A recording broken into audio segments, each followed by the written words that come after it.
جەماوەری شەهید پەروەری کوردستان.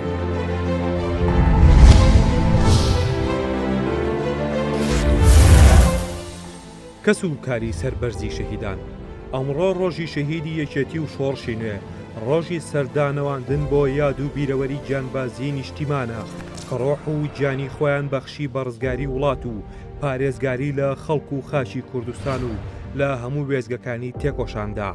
لە دەستپێکی مقاوەماتی زیندان تا شۆڕشی نوێ و نەبەردەکانی تا ڕاپەڕین و ڕزگاری یەکجاری لە ڕژێمی دیکتاتۆری و شۆڤێنی بەعێز بۆ وێزگەی بەرەنگاری هەڕەشەی تیرۆرستان بە هەموو ڕنگ و دەمام کە جیاوازەکانیانەوە. لەم تۆمارە پڕسەروەریەدا ئەچێتی نەکیوە و ئومێدی بەخشیوە بە گەلەکەمان، بەڵکو لە شێوازی تێکۆشاندا ڕەچەشکێنی کرد. لە خانەی زێڕینی شەهادەتیشدا داهێنانی مەزنی کرد بە جۆرێ کە لە خۆڕا نییە کۆمەڵانی خەڵک ناوی حیزبی شەهیدانیان لە یەکێتەکەی مام ناوە. کاروانی شەهیدانی یەکێتی بێکۆتایین و کە ئاور لە ڕابردوو دەدەینەوە، وێنە و سەروەری و قارەمانەتی زیاتر لە 20,000 شەهید دەبینین. ڕۆڵە ئازا و چاونەترسەکانی یەکێتی لە زیندان و سەنگەر و خەباتی نهێنی و چالاکی ناوشارەکاندا بوون بە نمونەی بەرزی شۆڕشگێڕی. بە پێوە و بەشکۆ و سەربەرزیەوە شەهید بوون و بە خوێن و فرمێسک مێژوێکی زیاتر لە 45 ساڵیان نەخشان.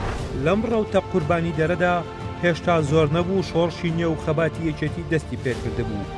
کاتێک شەهیدانی سەرکردە شیهاب شێخ نووری، ئەنوەر زۆراب، جەعفەر عەبدولواحید کە لە زیندانی بەعسی پاشەکاندا بوون بێسڵەمینەوە چوونە بەردەم پەتی سێدارە و دروشنە مەزنەکەی کەم ژیان و کەڵژیانیان کردە سەر مەشقی شەهید بوون و بە ئازایەتی و جوامێریان وزە و تینیان دایەوە بە شۆڕش و بە حەق بوونە سەر دەقشکێنانی شەهادەت و گیانبازی. هەر بۆیە ڕۆژی 21 یانزەی هەموو ساڵێک لە مێژووی گەلەکەماندا وەک ڕۆژی شەهیدانی یەکێتی نیشتیمانی کوردستان تۆمار کراوە و هەموو ساڵێک ئەم یادە حیزبی و میلیە دەبێتە بۆنەی دووپاتکردنەوەی بەڵێن و وەفا بۆ ڕێوازی شەهیدانی کوردایەتی و کوردەواری.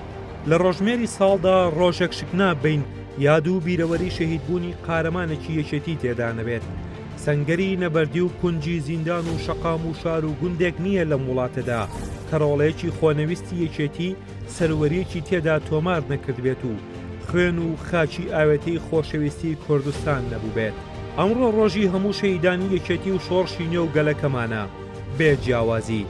ڕۆژی شەهیدانی سەنگەر و شەهیدانی فەرماندە و سەرکردەکانی مەیدانی ئاوەدانی نەبەردیەکان، شەهیدانی چالاکی ڕێخستنەکان و شەهیدانی ئەشکەنجە و سێدارە، شەهیدانی گۆڕغەریب و گومنا و بێسەر و شوێن، شەهیدانی ژن و منداڵ و شەهیدانی کیمیاباران و ئەنفال و چینۆساید و شەهیدانی کەمینە ئاینی و نەتەوەیەکانی وڵاتەکەمانن کە لە ڕیزەکانی یەکێتی و شۆڕشی نوێدا گیانیان بۆ ئازادی و سەرفرازی کوردستان و گەلەکەمان لە دژی بەعسیە فاشیستەکان بەخشی.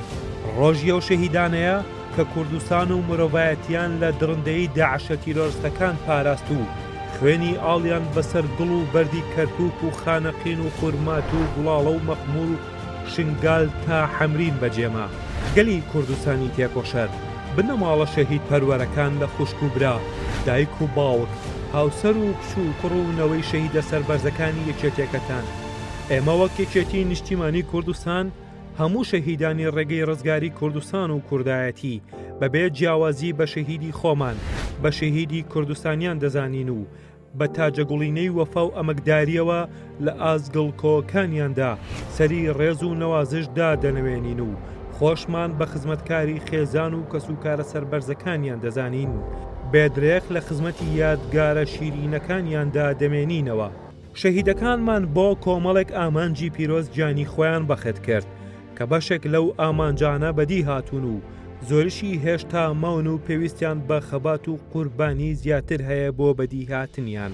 بۆیە بە پێویستی دەزانین و بیر هەموو لایەنێکی بێنینەوە، بە تایبەتی دامەزراوە ڕسمەکان لە پەرلەمان و حکومەتی هەرێمی کوردستان کە هەمومان قەرزارباری لە دەستدانی ژیانی هاوڕێ و هاوسەنگەرە شەهیدەکانمانین.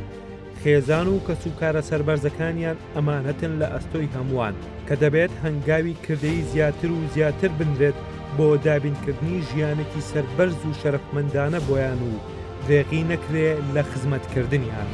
لەم ڕۆژە پیرۆزەدا دووپاتی دەکەینەوە: یەک ڕیزی نیشتیمانی و چارەسەرکردنی کێشەکانی حکومڕانی و کێشە سیاسیەکان بەجیانی بەرپرسیارەتی و ئەنجامدانی چاکسازی ڕاستەقینە و بەگژاچوونەوەی گەندەڵی و باشکردنی ژیان و گوزەرانی خەڵک و بوژانەوەی ئابووری کوردستان، وەفاداریە بۆ شەهیدەکان و ڕێزگرتنیشە لەو ئامانج و ئاواتە پیرۆزانەی لە پێناویدا شەهید بوون. یەکێتی وەک هێزێکی نیشتیمانی دەربەست و بەرپرسیار، وەک یەکێتی ڕاپەڕاندنی ئەرکە سەختەکان، یەکێتی 20,000 شەهید و هەزاران قارەمان و تێکۆشەری تری کاروانی خەبات بۆ بەدیهێنانی ئامانجە پیرۆزەکان و مافەنەتەوەی و دیموکراتەکانی گەلی کوردستان بێپەروا لە هەموو مەیدانەکانی خەباتدا بەردەوام دەبێت. لە ڕۆژی شەهیدانی حیزبی شەهیداندا سڵاو لە ڕۆحی بەرزەفری سەرۆک و ڕابەری مێژوویی و ڕابەری شۆڕشی نوێ و کوردایەتیمان سەرۆک مام جەلال. سڵاو لە شەهیدانی یەکێتی و هەموو شەهیدانی کورد و کوردستان. سڵاو لە کەسوکاری سەربەرزی شەهیدان. مەکتەبی سیاسی یەکێتی نیشتیمانی کوردستان.